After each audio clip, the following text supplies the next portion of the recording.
Hi, I'm Cameron Weidenthaler. I'm joined by head men's basketball coach David Greer, previewing the 2016-2017 season for the GLIAC Media Days. Coach, thanks for joining us. Thanks, Cam. You're returning your top 8 scorers and 10 letter winners from last season. A lot of experience coming back. Talk about some of your expectations for this season. Well, the biggest thing is no more excuses. You know, they're not young guys anymore. Right. They've had 2 years of GLIAC competition, and hopefully they've matured and got a little bigger, stronger, and we took some tiny steps last year. Mm-hmm. So we're looking for some big steps this year.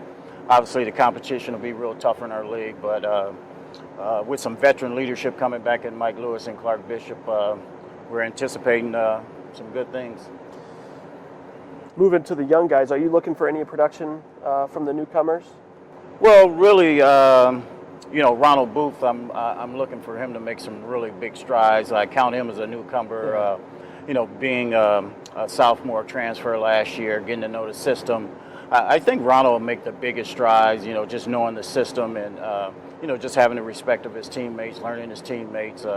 With young guys, you never know what you're going to get, but, with a lot of veterans coming back, I don't anticipate a lot of young guys having an opportunity to play. Yeah.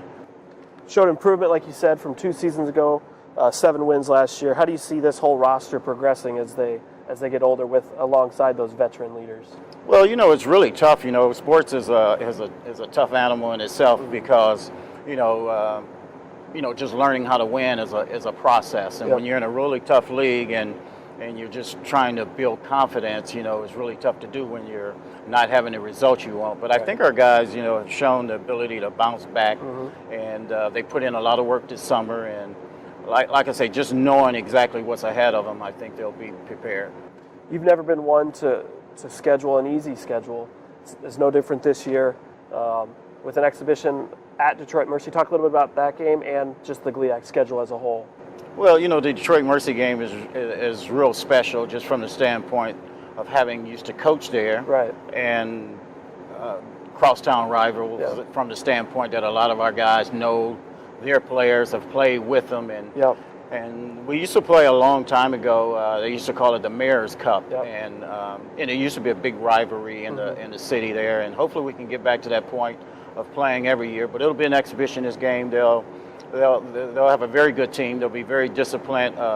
Bakari Alexander, a young man I used to coach when I coached over at Detroit as a head coach, and he'll do a great job, and along with Jermaine Jackson as an assistant.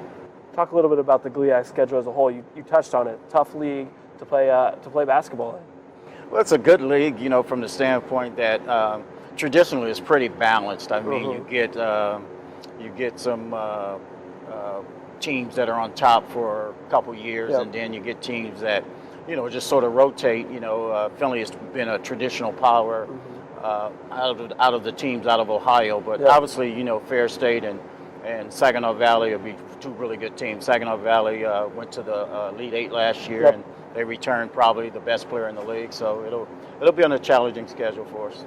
This will be your 16th season coaching Wayne State. What keeps you motivated to come into work every day, and what's your favorite part of coaching young men?